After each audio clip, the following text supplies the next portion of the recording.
शिवोहम। शिवोहम। श्री गुरुचरण साष्टांग प्रणाम। शिवोहम। प्रणाम गुरुदेव। शिवोहम। हाँ शिवोहम।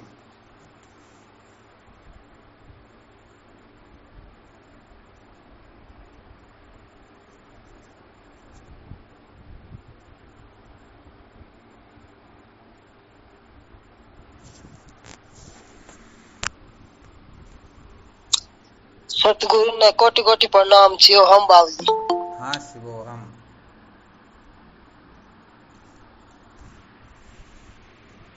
प्रणाम गुरुदेव। शिवोहम। शिवोहम। प्रणाम गुरुदेव। शिवोहम। शिवोहम।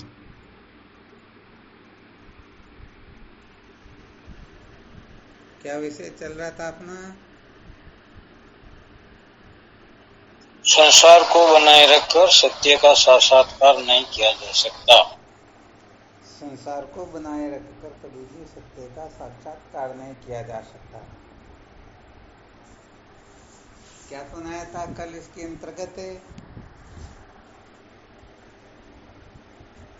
इसके अंतर्गत कल महाराज जी एक तो मन की चंचलता के बारे में ज्यादा बताया था कि भी मन की चंचलता का नाम ही संसार है और हम अपनी कल्पनाओं के कारण ही बंधे हुए हैं। और उसके अंत में लास्ट में तत्व ज्ञान प्राप्त करने के लिए जो क्रम बताया था, नाम लिखवाया था, आज उसके बारे में थोड़ी विवेचना करवा दो। बहुत बहुत अच्छी बात है।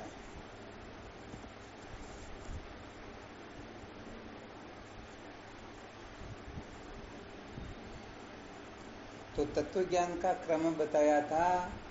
जिज्ञासा पूर्वक श्रवण, अध्यवसाय पूर्वक मनन एवं श्रुत और मत अर्थ में बुद्धि का निश्चय, यही तत्व ज्ञान का क्रम है। ब्रह्म विद्या प्राप्त करने का ये क्रम है। बिना क्रम के ब्रह्म साक्षात्कार नहीं कर सकते हैं। जैसे नौकरी लगने के लिए पहले एलकेजी पढ़नी होती है, फिर आगे बढ़ना होता है और जो उनकी योग्यता चाहिए वह अंतिम कक्षा होती है। तो यहाँ पर सर्वप्रथम श्रवण करना होता है, फिर मनन करना होता है और अंत में निधिध्यासन करना होता है। इसके फलस्वरूप जब ब्रह्माकार वृत्ति उदय होती है तो वह ब्रह्माकार वृत्ति इस विद्या को मूल सहित निगल जाती है, विद्या को मूल सहित भस्म कर देती है। इसी का नाम तत्व ज्ञान होता है। तो यहाँ पर शायद ये रहस्य तो अच्छी तरह से समझ में आ ही गया होगा। ब्रह्माकार वृत्ति उदय हो अर्थात ब्रह्माकार वृत्ति ही विद्या निवृत्ति का साक्षात साधन है। भले ही कितना श्रवण मनन निधिध्यासन करते रहो, परंतु ब्रह्माकार वृत्ति उदय नहीं होती है तब तक अविद्या मूल सहित नष्ट होती ही नहीं। तो यहाँ पर ब्रह्माकार वृत्ति की बहुत ज्यादा आवश्यकता बताई गई है ना महाराज जी। तो ब्रह्माकार वृत्ति तभी उदय हो सकती है जब हम निधिध्यासन करें। जिनका निधिध्यासन परिपक्व होता है उसी के हृदय में ब्रह्माकार वृत्ति उदय होती है और निधिध्यासन उसी का परिपक्व होता है जिसका मनन परिपक्व हो गया हो।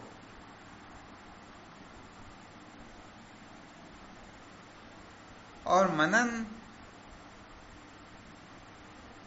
सचमुच में वही कर सकता है जिसका श्रवण ठीक ठीक हुआ हो, क्योंकि श्रवण के बिना मनन कैसे और बिना मनन के निधिध्यासन हो सकता नहीं और निधिध्यासन के बिना ब्रह्माकार वृत्ति उदय होती ही नहीं। तो यहाँ पर मूल जो सूत्र निकला वह मूल सूत्र है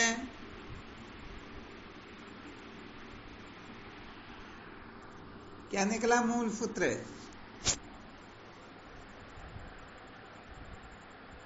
ब्रह्माकार वृत्ति से ही अविद्या का निवारण किया जा सकता है। वो तो अंतिम कक्षा बता दी गई। अपने को क्या करना? सर्वप्रथम गुरुदेव श्रवण करना चाहिए। क्या बात है, अपने को श्रवण करना होता है। तो ध्यान देना इस जगह पर सचमुच में श्रवण वही कर पाता है, अथवा ऐसा समझना चाहिए एक तो जिज्ञासा पूर्वक श्रवण होता है, अर्थात जिज्ञासा उदय होने के पश्चात श्रवण की ओर प्रवृत्ति होती है। अब एक जो बिना जिज्ञासा के उदय हुए भी श्रवण की ओर प्रवृत्ति हो जाती है।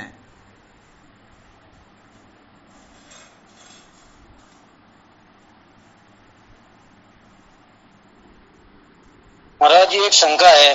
हाँ बिल्कुल बोलो। कि जब जिज्ञासा पैदा ही नहीं होगी तो फिर वो श्रवण क्यों करेगा? क्या हुआ?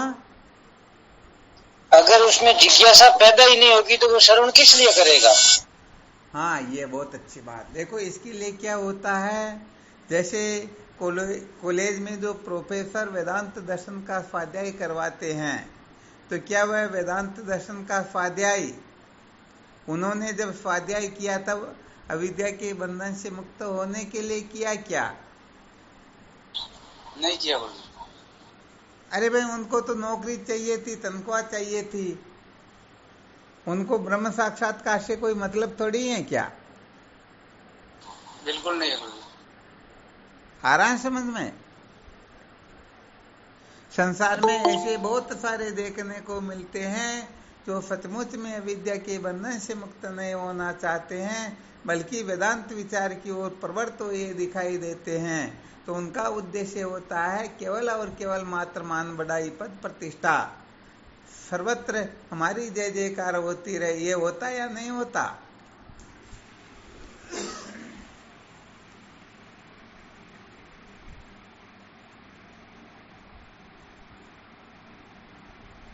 क्या बात हुई, महासाब छूट गए क्या?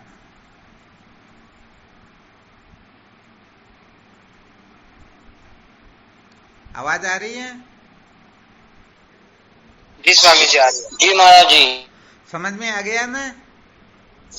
महाराज जी थोड़ा व्यवधान हो गया था, ठीक है, समझ में आ जाएगा। हाँ, नहीं कोई दिक्कत नहीं। यहाँ पर ये बताया जा रहा है संसार के अंतर्गत अधिकतर मान बढ़ाई के लिए, पद प्रतिष्ठा के लिए, जय जयकार के लिए लोग सोचते हैं कि ब्रह्म ज्ञान की बातें सुनेंगे सुनाएंगे तो हमारी सर्वत्र जय जयकार होगी। तो बताओ, इस लोभ से लोग ब्रह्म विचार की ओर प्रवृत्त होते या नहीं होते? ब्रह्म ज्ञान की बातें याद करते या नहीं करते हैं? करते हैं। रामदीन जी महासाब समझ में आ रहा है क्या?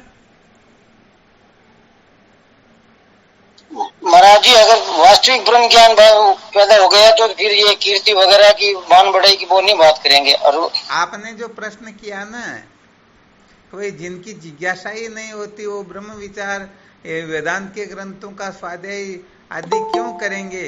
तो यहाँ दृष्टांत दिया गया कि कॉलेज में जो प्रोफेसर होते हैं वह भी वेदांत दर्शन का स्वाध्याय करते, उनके अनेक प्रकार से अर्थ बताते हैं। तो क्या वह जिज्ञासा पूर्वक उन्होंने वेदांत दर्शन का स्वाध्याय किया? क्या नहीं महाराज, वो तो नहीं किया, उनका तो वो धंधा था। बस असली बात यही होती, जो स्थूल सूक्ष्म को पुष्ट करने में लगे हुए हैं, सचमुच में देखा जाए तो वो केवल और केवल मात्र मान बढ़ाई के चक्कर में ही होते हैं। अविद्या के बंधन से मुक्त होने के लिए जो जिज्ञासा होती है वह बड़ी विलक्षण होती है। हाँ बिल्कुल बोलो। मैंने एक शंका भी की है। हाँ बोलो। वो मेहंदी में नहीं लगाना चाहता हूँ, मगर मैं किसी को बना के दे तो वो रंग तो थोड़ा तो लग ही जाता है। हाँ बिल्कुल, हालांकि बात तो बहुत अच्छी है, परंतु जब तक जिज्ञासा पूर्वक श्रवण नहीं करेंगे तब तक अविद्या की निवृत्ति होने वाली है ही नहीं। अविद्या बढ़ जरूर जाएगी, अविद्या और पुष्ट हो जाएगी। हम बहुत बड़े ज्ञानी हैं, हमारे सामने संसार में कौन है, हमसे शास्त्रार्थ करके देख ले, हमको कोई पराजित नहीं कर सकता है। और उस विद्या के अभिमान में संसार में बहुत बड़े वो अनर्थ भी कर सकते हैं कि हम तो बड़े ज्ञानी हैं, हमको पाप पुण्य छू नहीं सकता है, हम पाप करे या ऐसा करे वैसा करे हमको कुछ भी फर्क नहीं पड़ता। तो ज्यादातर बद्ध ज्ञानी ऐसे ही देखने में आते हैं ना जगत की दृष्टि में। ये तो सच है महाराज जी। तो विचार करके देखो, क्या उन्होंने जिज्ञासा पूर्वक श्रवण किया? क्या यदि जिज्ञासा पूर्वक श्रवण करते तो उनका सर्वप्रथम अंतःकरण शुद्ध कैसे हो इस पर मंथन करते, अंतःकरण को शुद्ध करके फिर अंतःकरण को निश्चल कैसे किया जाता और फिर विवेक वैराग्य आदि साधन कैसे धारण किए जाते और कैसे फिर श्रोत्रिय ब्रह्मनिष्ठ गुरुदेव के सानिध्य में बैठ करके शास्त्रोक्त रीति से वेदांत विचार करना होता है। इसी को तो जिज्ञासा पूर्वक श्रवण कहते हैं। गुरुदेव के सानिध्य में बैठ करके जो विद्या प्राप्त की जाती है वह विद्या को निवर्त करती हैं और अपने हिसाब से पता नहीं क्या क्या करके लोग जो विद्या प्राप्त करते हैं वह जिज्ञासा पूर्वक विद्या प्राप्त करना नहीं है, क्योंकि उनमें विवेक नहीं है, वैराग्य नहीं है, फट संपत्ति नहीं है, मुमुक्षुता नहीं है। इसीलिए तो फिर उनको जैसे टोने टोट के मिलते हैं ना, पुस्तक मिल जाए या कहीं प्रवचन सुनने को मिल जाए या कोई सुनाने वाला मिल जाए जो भले उनके सामने हाथ जोड़ करके बैठे और फिर उनको सुनाए, तो भाई यहाँ पर जिज्ञासा पूर्वक श्रवण कहाँ पर हुआ? नहीं महाराज जी, वो तो खाली किताबी ज्ञान है। किताबी ज्ञान ही है ना। हमको भी पहले वो बड़े बड़े कहने का मतलब मठों के मालिक थे ना, तो हमारे से विचार सागर पढ़ते तो वो तो तख्ते पर बैठते थे, मेरे को नीचे बैठा करके फिर विचार सागर सुनते थे कि हमको ये समझो इसका क्या अर्थ होता, क्या होता। तो बताओ उनको थोड़ा बहुत ज्ञान हुआ तो उससे विद्या की निवृत्ति हुई क्या? नहीं। वो तो बेचारे अभी भी इस समय भी प्रत्यक्ष देखते हैं, वो बेचारे अंधेरे में ही झूल रहे हैं। तो ऐसे ब्रह्म विद्या थोड़े प्राप्त की जाती हैं। जिज्ञासा पूर्वक ब्रह्म विद्या प्राप्त करने का रहस्य बड़ा विलक्षण होता है। जो सचमुच में इस नियम के अनुसार नहीं चलता है वह कल्प कल्पांतर तक 4 वेद 6 शास्त्र 18 पुराणों को गोट करके भले ही समस्त विद्याओं में पारंगत क्यों न हो जाए, परंतु विद्या की निवृत्ति स्वप्न में भी होने वाली है ही नहीं। ये अच्छी तरह से ध्यान रखना चाहिए। जय हो गुरुदेव की। क्या हुआ? जय हो गुरुदेव की जय हो, यूं कह रहा हूँ। हाँ, ये बिल्कुल सत्य वचन। इसमें तो प्रत्यक्ष बात है, इसमें कोई लाग लपेट वाली बात 1% भी नहीं है। ये महावीर जी महाराज जानते, बहुत सारे साधक इसमें जुड़े हुए वो जानते हैं कि जिनके लिए इतना पुरुषार्थ किया परंतु जिज्ञासा पूर्वक श्रवण नहीं किया, इसलिए उनका वो सुनना अभिमान के का ही कारण हुआ और अंत में पतन के सिवाय उनके हाथ कुछ लगा ही नहीं। जय हो। तो यहाँ असली बात ये होती है कि जिज्ञासा पूर्वक श्रवण, ये शब्द बड़ा विलक्षण होता है।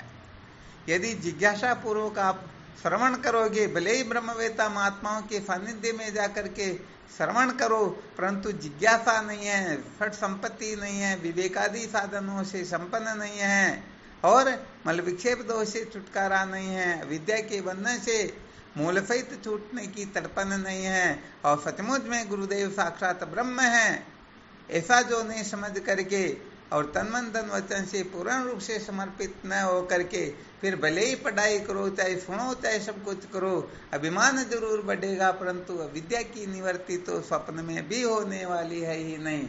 ये बहुत अच्छी तरह से समझ लेना चाहिए।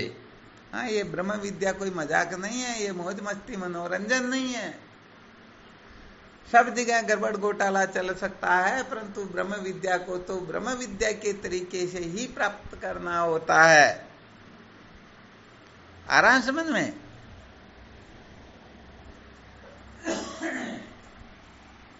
जी स्वामी जी। तरीका क्या है, कोई बता सकते हैं?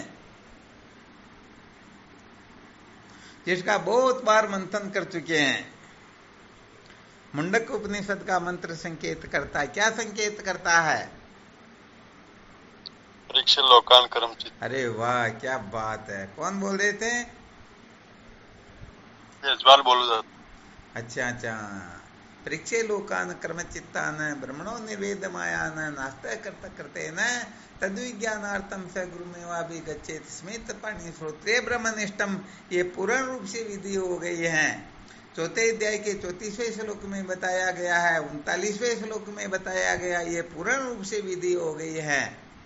अब इस प्रकार से यदि कोई ब्रह्म विचार करता है तो सचमुच में वह विद्या को मूल सहित भस्मीभूत करने में सफल हो जाता है। वरना सच कहते हैं कि विद्या इतनी बढ़ जाएगी कि वो इस संसार में पागल होकर के भटकेंगे। अरे वो फटते रह जाएंगे, ऐसे बावले होंगे।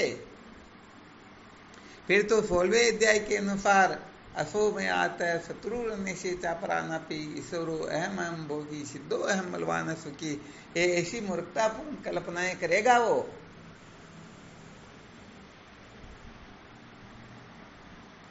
इसलिए भाई यहाँ पर तो भले ही श्रवण मनन निध्यासन करो, परंतु जिज्ञासा पूर्वक होगा तभी जीवन धन्य होने वाला है, सार्थक होने वाला है। वरना विचार करके देख सकते हो, अग्नि तो शमशान की भी वही होती है और अपने चूल्हे की भी तो वही होती है ना। परंतु भोजन पकाने के लिए कौन सी अग्नि काम आती है? चूल्हे वाली लेंगे। हाँ, शमशान की अग्नि लेंगे क्या? जठर अग्नि नहीं, जठर अग्नि की चर्चा नहीं चल रही। अभी तो भोजन बनाना हो तुम चूल्हे की अग्नि से, या समझो भगवान के मंदिर में धूप लगाना तो फिर अपने चूल्हे में जो अग्नि उसको ले जाके धूप लगाएंगे, या शमशान से अग्नि मुर्दा जल रहा वो अग्नि ला करके फिर धूप लगाएंगे? वो तो अपने चूल्हे की काम आएगी महाराज। चूल्हे की आएगी ना। विचार करके देखो, मलमूत्र अपना और पशुओं गौ माता का कोई अंतर है क्या? नाम तो दोनों का एक ही है ना। परंतु फिर भी अपना मलमूत्र कहीं काम आता है क्या? नहीं सर, वो गौ माता का काम लेता। बस बात यहाँ पर यही है, जो जिज्ञासा पूर्वक श्रवण करेगा वही सचमुच में निहाल होगा। इसलिए और बाकी सब बातों को छोड़ दो, केवल और केवल मात्र हम सचमुच में जिज्ञासु है या नहीं, केवल यही देखना होता है। यदि आप जिज्ञासु होगे तो गुरुदेव आपको वेदांत श्रवण का उपदेश कर देंगे, तत्वमसी महावाक्य के रहस्य को समझा देंगे। और यदि जिज्ञासु नहीं है तो समझा भी देंगे कृपा करके, परंतु फिर भी समझ में आने वाला बहुत ही मुश्किल है। इसलिए साधकों को मूल मर्म पर चोट करनी चाहिए। मूल रहस्य क्या है उसके बारे में खूब मंथन करना चाहिए।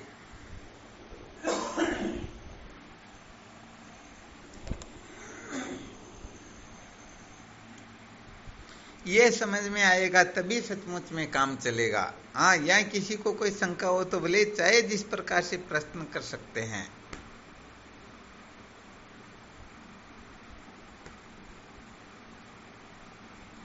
इसीलिए तो आपको एक बार पहले बताया था, शायद सुनाया होगा। एक बार गुरुदेव भगवान अखंडानंद सरस्वती जी महाराज को कोई साधक शंका कर लेता, भगवान उस समय की बात जिसमें देश आजाद हुआ ना, आज तो बात ही अलग। आज तो भोगों की इतनी भरमार हो गई कि समझो कोई चाह करके भी सत्संग की ओर प्रवृत्त नहीं हो सकता।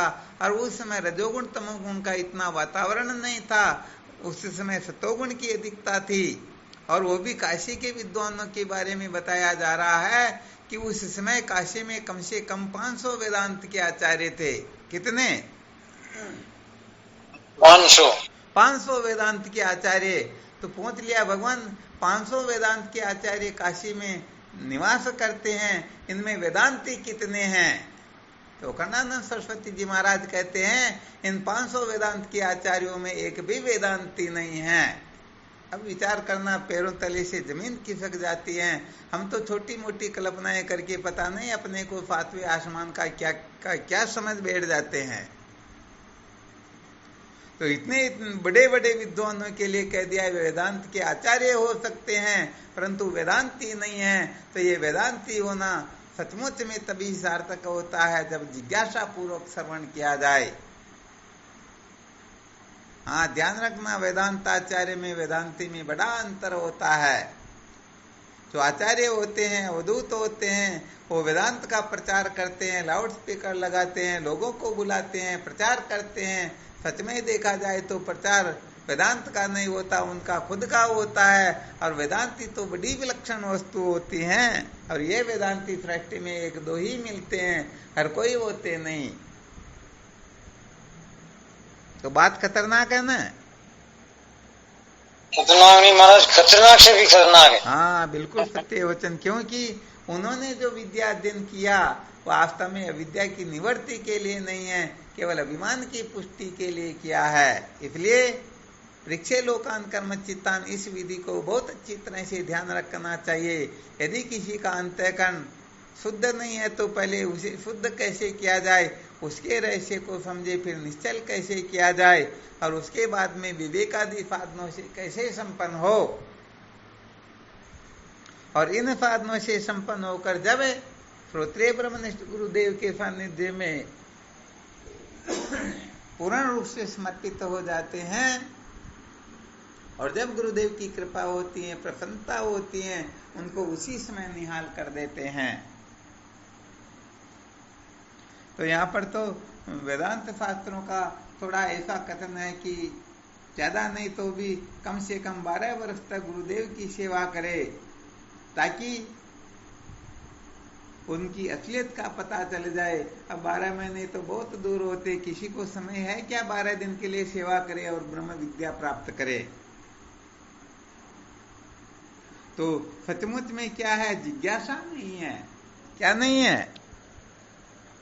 जिज्ञासा। हाँ, बिल्कुल जिज्ञासा नहीं। देखो जिज्ञासा, देखो लोग ड्यूटी यदि 2000-3000 किलोमीटर दूर आती है तो वहां चले जाते हैं पैसों के लिए, पद प्रतिष्ठा के लिए, परंतु यदि यहाँ पर इस प्रकार से करना हो तो यहाँ कोई पैसे थोड़े मिलते हैं क्या? यहाँ मिलता कुछ नहीं, छूटता सब कुछ है, ये पक्की बात है। यहाँ कंगाल कर दिया जाता, यहाँ उनको हर प्रकार से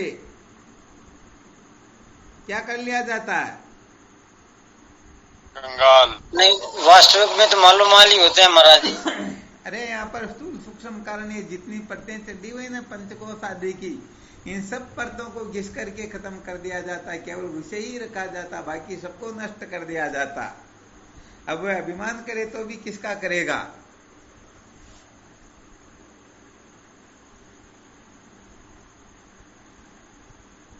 तो होता क्या है कि सचमुच में हम शास्त्रोक्त रीति से ब्रह्म विद्या प्राप्त नहीं करते हैं, इसलिए वैसा फल प्राप्त नहीं हो सकता जैसा फल प्राप्त होना चाहिए। वरना सचमुच में समस्त साधकों को अपने भीतर झांक करके देख लेना है कि हम सचमुच में इस प्रक्रिया से गुजर रहे हैं या नहीं गुजर रहे हैं।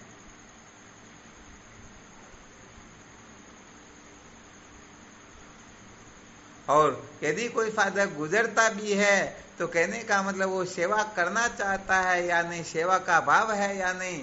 जिनके अंतर्गत सेवा का भाव होता है उनमें किसी प्रकार का अभिमान होता ही नहीं, क्योंकि अभिमानी प्रकृति का कभी भी सेवा कर सकता ही नहीं। उनको तो फिर जैसा कहे वैसा ही या उनके मन के हिसाब से करना होता है।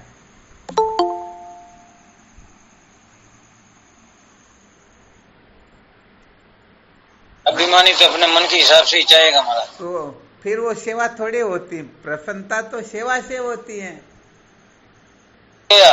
लेकिन वो करना ऐसा नहीं चाहता ना। हाँ, तो नहीं तो ऐसा मामला बन जाए। फिर यहाँ पर यह होता है कि वह उनके स्वयं के मन को प्रसन्न रखना चाहता, तो फिर स्वयं के मन को प्रसन्न तो अपने घर पर भी रख सकते, फिर गुरुदेव की शरण जाने की क्या आवश्यकता है। इसलिए गुरुदेव के शरणागत होना हो तो अपनी समस्त अक्ल होशियारियों को, कल्पनाओं को ताक में रख करके फिर आना चाहिए, ताकि गुरुदेव जैसा कहे बस वैसा ही करे, अपनी अक्ल होशियारी 1% भी नहीं लगाए। ओ बादशाह और बैंगन वाला दृष्टांत नहीं सुनाया क्या? बादशाह ने कह दिया अरे बीरबल बैंगन जो है ये बहुत अच्छा होता है, तो तुरंत बीरबल बोल पड़ा, भगवान बीरबल बोल पड़ा, जहां पना बिल्कुल आप सत्य कह रहे हो, ये बैंगन जो है वैसे देखा जाए तो ये सब्जियों का राजा कहलाता है, और भगवान ने इसको मुकुट दे करके ही उत्पन्न किया क्योंकि ये सब्जियों का राजा है। थोड़ी देर में बादशाह कह देते रे बीरबल ये बैंगन अच्छा नहीं होता, जहां पना बिल्कुल सही है, इसीलिए इसका नाम है बेगुन रखा, इसमें कोई गुण ही नहीं है, ये तो भूल करके भी खाना नहीं चाहिए, और खा ले तो 6 महीने तक बीत रहे, तब तक मर जाए तो नरक में जाना पड़ता। उस समय दरबारी जो बेटे थे उन्होंने कह दिया, बीरबल क्या तेरा दिमाग खराब हो रहा, कभी तो कहता बैंगन सब्जियों का राजा, कभी कहता खाना भी नहीं चाहिए। तो बीरबल कहता मैं बैंगन का नौकर नहीं हूं, मैं तो बादशाह का नौकर हूं। तो ऐसे जो शिष्य गुरुदेव की शरणागत हो जाते हैं ना, सचमुच में उनका जीवन धन्य होता है। वो अपनी अक्ल होशियारी लगाना छोड़ते ही नहीं, वो इतने पागल होकर के रहते हैं कि जो मैं चाहूं वैसा ही होता रहे, ये सबसे बड़ा प्रतिबंधक हो जाता है। फिर उनको ज्ञान नहीं मिलता, बल्कि उनको अभिमान बढ़ने लग जाता है, और अभिमान बढ़ने से क्या होता है, उनके पुण्यों का नाश होता है। गुरुदेव के सामने यदि कोई अभिमान करता है, अक्ल होशियारी लगाता, अपना अथवा किसी भी प्रकार का प्रदर्शन करता है, अथवा अपने में कोई विशेष योग्यता समझ करके फिर बावड़ा होता है, तो सचमुच में उनके कितने ही पुण्य नष्ट हो जाते हैं। वो फिर कंगाल हो जाता है, फिर वह ब्रह्म विद्या श्रवण नहीं कर पाता, फिर वह तो ऐसे ही भटकता रहता है।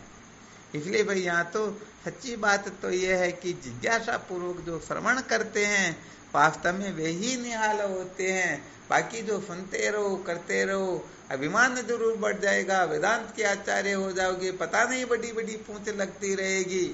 क्योंकि संसार में ऐसा देखने को मिलता, कहते हैं लोग, अरे भगवान शंकराचार्य जी महाराज तो केवल जगत गुरु थे, मैं तो जगत गुरु तम हूं।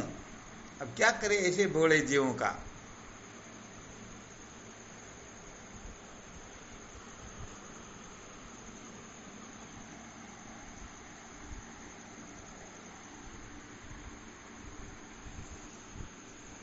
समझ में आया क्या? हाँ महाराज जी।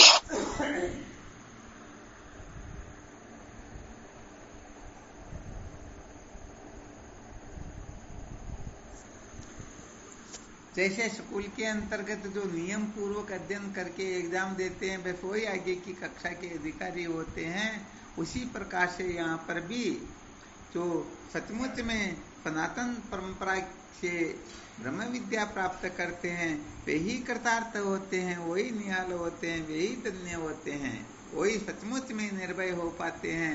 क्योंकि उनको पता है कि हमने जो विद्या प्राप्त की है ये 1 नंबर की है, 2 नंबर की नहीं है। हाँ, सचमुच में इस विद्या की कीमत होती है, ध्यान रखना, इस विद्या की कीमत बहुत बड़ी होती है। अपने देहाध्यास की निवृत्ति, अपने देहाभिमान को सम्यक रूप से जला देना, ये इस विद्या की कीमत तो होती है। इसलिए देहाध्यास को पुष्ट करने के लिए अथवा देहाध्यास को लेकर के कोई और प्रवृत्त होता है तो सचमुच में वह सत्य का साक्षात्कार कर सकता ही नहीं। बिल्कुल क्लियर? हाँ महाराज जी। तो आज आपको थोड़ा ये रहस्य सुनाया कि जिज्ञासा पूर्वक जो श्रवण करते हैं वो अंत में महात्मा हो जाते हैं, जीवन मुक्त हो जाते हैं, सदा सदा के लिए विद्या के बंधन से छुटकारा प्राप्त कर लेते हैं। और जो जिज्ञासा पूर्वक श्रवण नहीं करते हैं, हालांकि उनको जो जो अनुभव सब उनको भी होगा, ये कोई बड़ी बात नहीं है, परंतु वह विद्या केवल और केवल मात्र अभिमान ही बढ़ाएगी, विद्या की निवृत्ति बिल्कुल भी नहीं करेगी। ये बिल्कुल पक्का है, अच्छी तरह से समझ लेना चाहिए।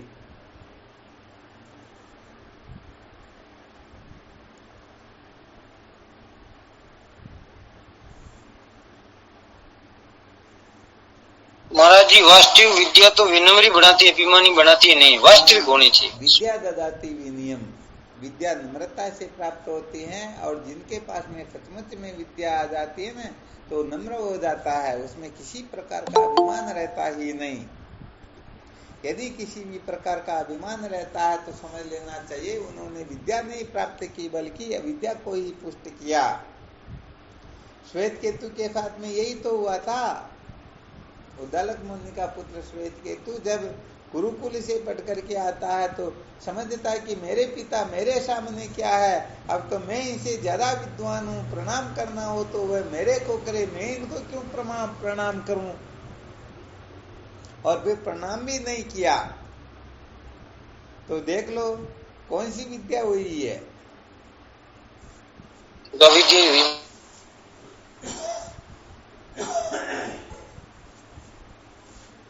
क्या हुआ? वो तो अपरा विद्या। हाँ, बस अपरा विद्या ही होती है। इसलिए भाई समस्त अभिमानों का, पद प्रतिष्ठा का, कुल गोत्र का, वर्ण आश्रम का, नाम रूप का, इन सब का अभिमान त्याग करके, सबको कतरा समझ करके फिर गुरुदेव के शरणागत होना चाहिए। सचमुच में वह साधक ही अपने जीवन को धन्य कर पाता है, वरना तो सच्ची बात है होने पछताने के सिवाय अंत में कुछ भी मिलता ही नहीं।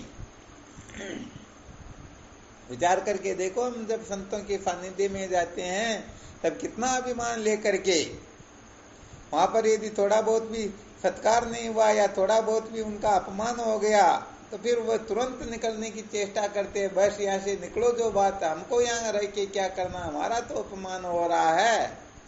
संसार में भले उनके रोज थपेड़े लगेंगे, रोज ठोकरें लगेगी, रोज अपमान होगा, रोज कुछ का कुछ होगा, कुछ भी फर्क नहीं पड़ेगा।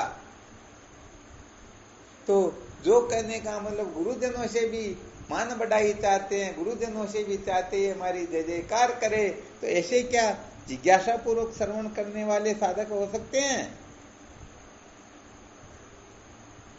नहीं महाराज, नहीं होते हैं ना। हाँ, इसीलिए सच्ची बात तो ये है, सबसे पहले साधनों में जो कमी है, सबसे पहले अधिकारी के जो लक्षण होते हैं उनको थोड़ा ठीक तरह धारण कर लेना चाहिए, पता लग जाएगा। सचमुच में सत्य कहते हैं कि गुरुजनों का महत्व लोग समझते ही नहीं, अपना इतना महत्व समझते हैं, अपने को इतना महत्वपूर्ण समझते हैं कि उनके सामने गुरुजन क्या होते हैं, श्रेष्ठ तो हम ही हैं। और फिर जब ऐसा श्रेष्ठता का अभिमान होता है तो फिर सचमुच में ब्रह्म विचार कर पाएंगे क्या? नहीं कर पाए, कदापि नहीं। यहाँ पर तो कहा गया है, नानो मन रे नान का रे का बांटा 20 बीसासी तीसा मने जज मिले जगदीश। एक राय के 600 टुकड़े करो, और एक टुकड़ा जितना जैसा हो वैसा जब हम बन जाएंगे तब ब्रह्म विद्या प्राप्त कर सकेंगे। तो यहाँ पर तो सभी प्रकार के अभिमानों का त्याग करना होता है। अभिमान किसी भी प्रकार का क्यों न हो, निश्चित रूप से पतन कर देता है,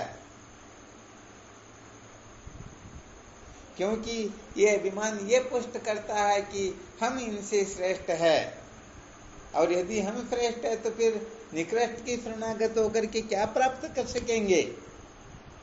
प्राप्त कर सकेंगे क्या? जी नहीं।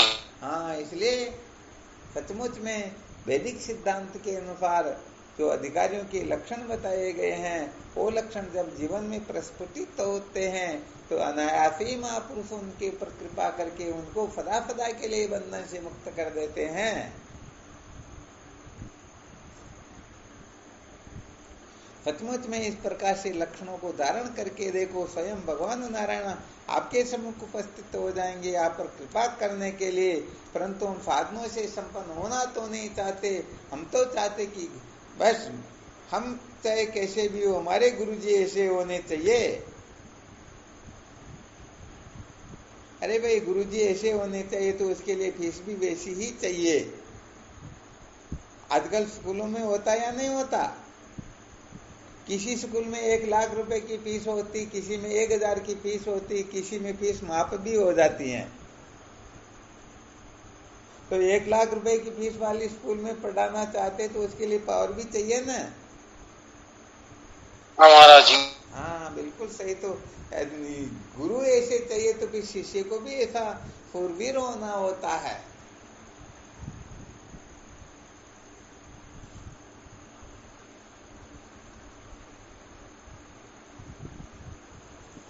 और वैसे देखा जाए तो शिष्य पने का अभिमान भले करें, परंतु 1 महीने में एक बार भी बात नहीं कर सके तो फिर गुरुजी आगे होकर के बात करे, भाई अरे कहीं चेला छूट तो नहीं जाए, चलो इनसे बात करते हैं। गड़बड़ होती है ना। महाराज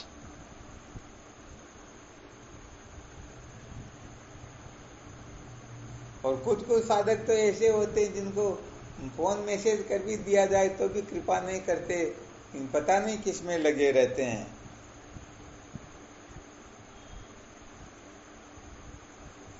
सचमुच में अविद्या के बंधन से छुटकारा जिनके जीवन का लक्ष्य हो जाता है ना, उनको फिर इस सृष्टि में कोई ताकत नहीं है कि उनको बांध सके, उनको रोक दें। परंतु ऐसी जिज्ञासा जागृत हो तब, बिना जिज्ञासा के सब व्यर्थ है। असली बात यही है, कितना भी सुनो सुनाओ ये सब मनोरंजन मात्र होगा। भूख लग रही हो तभी भोजन प्रिय लगता है, वरना तो थोड़ा खाएंगे, थोड़ा इधर उधर करेंगे, थोड़ा थाली में बेकार कर देंगे, थोड़ा पेट में कर देंगे, थोड़ा बाहर फेंक देंगे, पता नहीं क्या क्या करेंगे, परंतु सार्थक कर नहीं पाएंगे।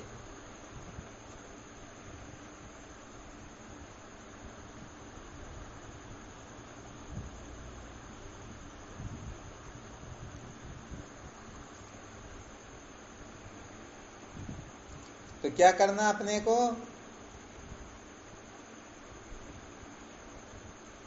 जिज्ञासापूर्ण श्रवण, केवल मात्र जिज्ञासु हो जाना अपने को, बस। जिज्ञासु के लक्षण क्या क्या? अच्छी तरह से संतों का संग करके, शास्त्रों का स्वाध्याय करके, अच्छी तरह से मंथन करके सूत्रों को एकत्र कर लो और फिर टिक लगाते रहो कि ये मैंने धारण कर लिया, ये कर लिया, ये कर लिया, ये कर लिया। और जब पूर्ण रूप से साधन संपन्न हो जाओ, तब जाओ महापुरुषों की शरण में, तो सचमुच में जीवन सार्थक हो जाएगा, जीवन धन्य हो जाएगा। फिर वहां जाकर के और दूसरी तीसरी मांग 1% भी नहीं रहेगी, केवल और केवल मात्र ब्रह्म विद्या के अतिरिक्त।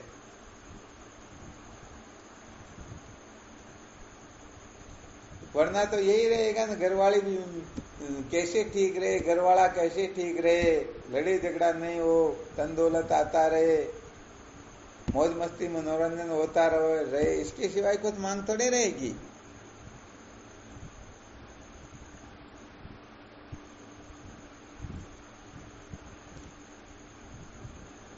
महाराज जी मुमुक्षु और जिज्ञासा में लगभग बराबरी है, थोड़ा डिफरेंस है। एक ही बात, मुमुक्षु कहो चाहे जिज्ञासु कहो, बस जिज्ञासु भी सच्चा होना चाहिए, मुमुक्षु भी सच्चा होना चाहिए।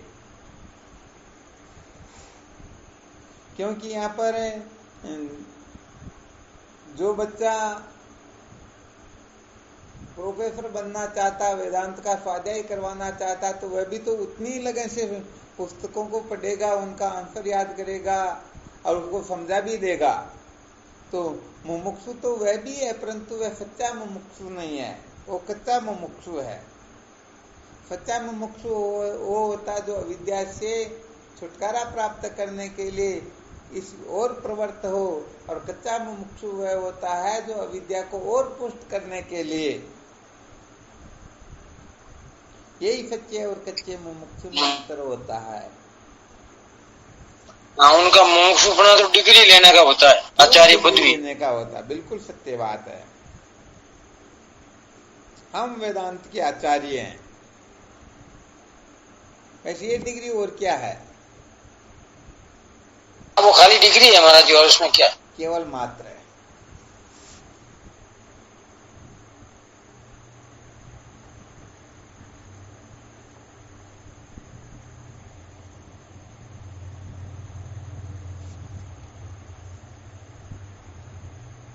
तो समस्त साधकों को वेदांत श्रवण तो करना ही करना है। इसके बिना सचमुच में कभी भी अविद्या के बंधन से छुटकारा स्वप्न में भी होने वाला है नहीं।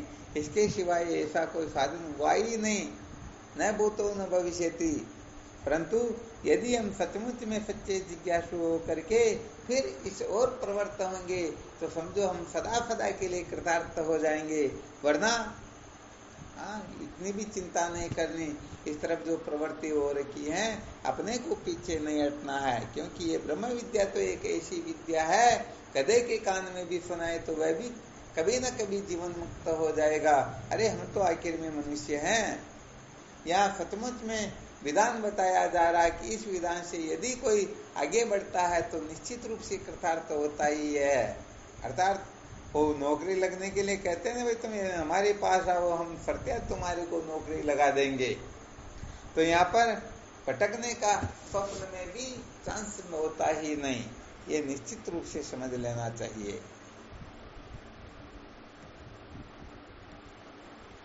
चलो ठीक, तो फिर इस पर मंथन करना। हम सचमुच में सच्चे जिज्ञासु है या नहीं, या केवल मात्र में जिज्ञासु हूं या नहीं। फिर देखना कि सच्चा हूं या कच्चा हूं। कच्चे हैं तो सच्चे बनने की चेष्टा करनी चाहिए। सत्य कहे तो 90% 95% काम तो आप साधन संपन्न होगे ना, इतने से ही हो जाएगा। फिर लास्ट में तो केवल मात्र थोड़ा सा संकेत करना होता है। ठीक, फिर करो साधन भजन, है ना। शिवोहम शिवोहम, श्री गुरु चरणों में साष्टांग दंडवत प्रणाम। शिवोहम प्रणाम गुरुदेव। शिवोहम। शिवोहम स्वामी जी के चरणों में साष्टांग प्रणाम। शिवोहम प्रणाम गुरुदेव, आपके श्री चरणों में कोटि कोटि प्रणाम। शिवोहम गुरुदेव के चरणों में साष्टांग दंडवत बारंबार प्रणाम। शिवोहम दत्त। शिवोहम प्रणाम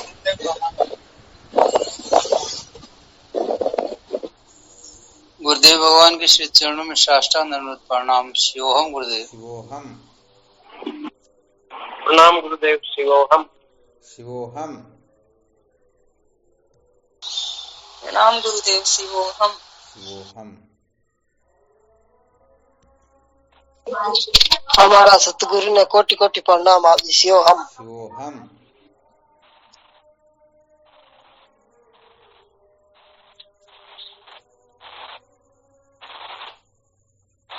प्रणाम स्वामी जी, आपके श्री चरणों में बारंबार।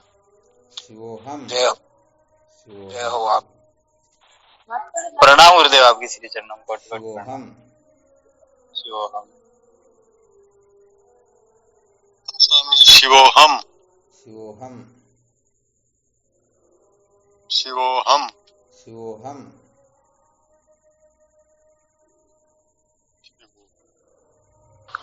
शिवोम गुरुदेव। शिवोम। शिवोहम शिवोहम चरण स्पर्श। शिवोहम शिवोहम।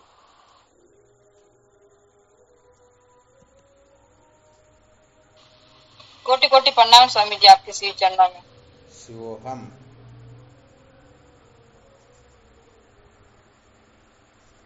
प्रणाम स्वामी जी, आपके श्री चरणों में कोटि कोटि। शिवोहम